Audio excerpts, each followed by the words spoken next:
name is Brandon, and joining me today is Dr. Ferguson. We are the counselors here at Summit Christian Academy. And Dr. Ferguson, how are you doing? How's your family? Hi there. We are well. We are doing well. We are more than surviving. How about you and your crew? We're doing well. A Yeah. little cabin fever is setting in. Yes. To get through this season. This has been a trying season for all, but we're doing well by and large. That's good. Well, today we want to talk to you as parents of SCA about the topic of healthy isolation for your children and teenagers. We are 1 month into the stay-at-home restrictions here in Kansas City, and for the most part, things are going fairly well. But we have about another 3 weeks left of this until they start lifting these restrictions. So perhaps you as parents have started to see a sense of loneliness creep into the lives of your children and your teenagers. So Dr. Ferguson and I just want to have a little conversation with you watching, and hopefully this helps you as parents to be able to address this specific topic, preventing loneliness in this time of isolation. So Dr. Ferguson, really my first question to you is this: we are more connected in our society than ever before through technology, but we are experiencing more loneliness than ever before. What are the long-term negative effects of extended screen time, phones, video games, computer screens on children that perhaps research is discovering and showing us today? Well, what we already know about technology is that we need to not be engaged all the time. We are a communal kind of people. We were made for connection. And what we see now is that even though we have Zoom and Google Hangouts, it is not enough. We need to be in the same space and environment with people. When we engage too long in technology, that leads to fatigue. You feel it in your body, you feel it in your eyes, your neck, your back, right? Your body is being sedentary. So it's important to take breaks throughout. It's important to engage otherwise. I know our students have a lot of work online, but they need to break it up. It'd be helpful for them to break it up and not have incessant work or engagement online. And as far as this idea of loneliness, right, that's different from isolation. We are in isolation, quarantine. Loneliness kind of taps into the idea of the emotional component, right? It's grading how we feel connected to people in relationship, what our value is in relationship with other people, how they see us, right? So in isolation it's kind of like limiting the number of in-person contacts that you have, so you can be alone, isolated, and not be lonely, but you can certainly be alone and feel lonely, disconnected, and not important to those who you once felt connected to. Yeah, that's good.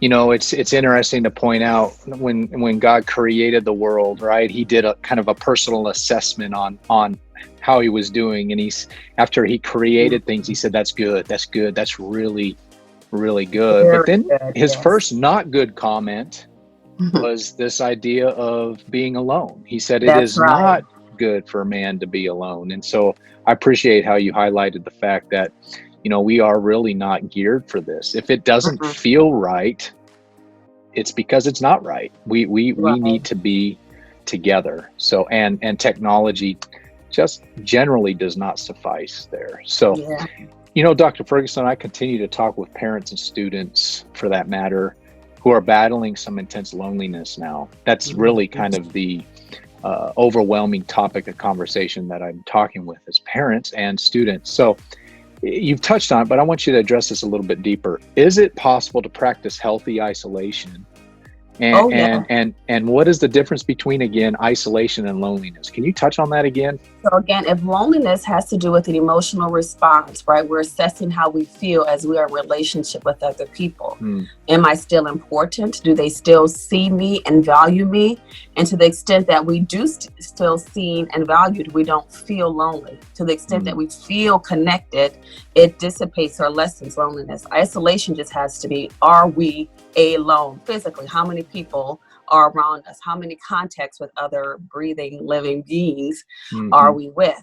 And is there a way to practice healthy social isolation, monitoring that 6 foot distance Absolutely. We are so creative as people. Parents have been sharing how they've done communal walks with other friends, families across the street. We're talking, I'm going to walk on my sidewalk, you walk on the opposite sidewalk, and our kids can maybe sit on the curb and chat, right? And we're all still engaging. I've passed in some neighborhoods, my parents' neighborhood and my own neighborhood, and people are congregating in their cul-de-sacs, right? They're putting fire pits in the center, and people are putting their lawn chairs out just so that they can talk to each other.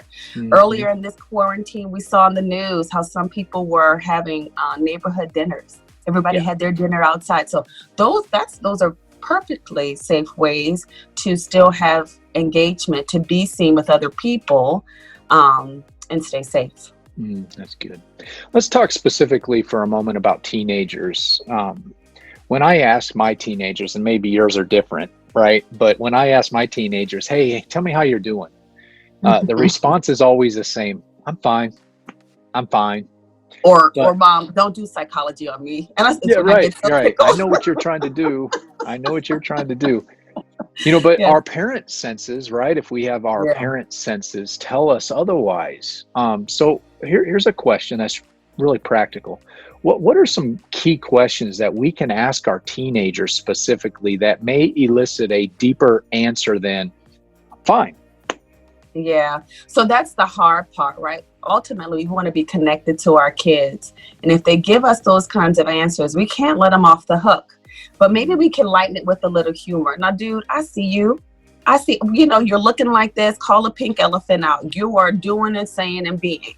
What am I supposed to do with that? Because I see you. I'm not trying to give you a hard time. Just let me know. How about this? If I promise to put a cup over my mouth and let you just talk to me, because I just want to know your heart. That's one way to approach it. Mm-hmm. If you are vulnerable, right, with your kiddo, I'll just tell you, I'm model how you're feeling. This is what's going on with me. You didn't ask me, but I'm telling you, right? And so then it's like, see how easy it is? Now let me see you try. Yeah. Be as light as you can, but connect with them with your eyes. Connect with their hearts, that they see you. Just try to be present for them, right? That's really good. And then this is important. Part of that also involves just listening. Maybe we don't always have the answers, and they don't want our answers. Mm-hmm. We just want them to know that we see them and that we're present. They'll ask them, what can I do? How can I help? So. Yeah. Well, let me extend that question just a little bit more. What if your son or your daughter comes to you and says, when you ask the question, I'm not really doing well. I'm not doing well. And maybe you as a parent feel ill-equipped to go to that next level of, you may need some extra help. What should they do? What should a parent do if they feel like their student may need a little extra help? So I would ask, well, what do you mean you're not doing well? Could you help me to understand that? So invite them to give you a little bit more information. Good. And then, okay, what does that mean? And what do you think is going to be helpful? Have you felt this before? What can I do? Then you can ask them, would it be helpful to talk to somebody other than mommy and dad? You give them options. You let them know that their voice matters, that their opinions and their needs matter, and that you're listening. That's good. Last question for today, Dr. Ferguson. What are some strategies or tips that parents can use to prevent their children from feeling alone? We've got 3 more weeks of this, right? And we may have moments of loneliness, but we don't want that to overwhelm us. So what are some strategies or tips that we as parents can utilize to keep our children from feeling lonely? Have a countdown, right? The seniors have been counting down to the last day of school. The rest of us can count down too. So if you know that there's a goal to which we are working, we recognize that we have more time covered under our belts than it is to go. We can see, oh wait, I'm strong and survivable. Right? This is survivable. Continue to have family meals. So everybody's home at breakfast, let's do it together, right? And maybe people want to sleep in, and that's fine. Maybe do lunch together. Certainly do dinner together, right? Watch TV together. Last night we watched some of the draft, which was the NFL draft, which was so much fun. But you see that this is impacting everybody. Right? You're used to people being dressed up in suits and in a big room, and the fever that's happening, that this is a shift. So being able to talk about that and see, wait a minute, this is not just our story. This is everybody's story. Family walks, game time, just being connected, right? And maybe partnering with other families if you can. Like I talked about the family walks, the families that did the parallel walks, observing social distance, or being in the cul-de-sac with friends, observing social distance. So think broadly and partner with your kids. That's good. That's good. Well, Dr. Ferguson, I just want to thank you so much for your advice. I want to thank you so much for your wisdom, for your counsel.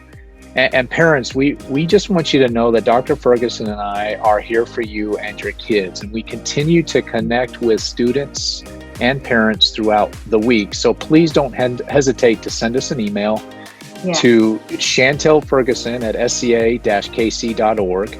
or Brandon Rieb at SCA-KC.org, and we'll be happy to connect with you as best as possible. Yes. And if you didn't capture those email addresses, they are on the SCA website as well. Yes. So, Dr. Ferguson, thank you, and we're praying for you all. And remember, we are one day closer. And if God is for us, who can be, or what can be against us?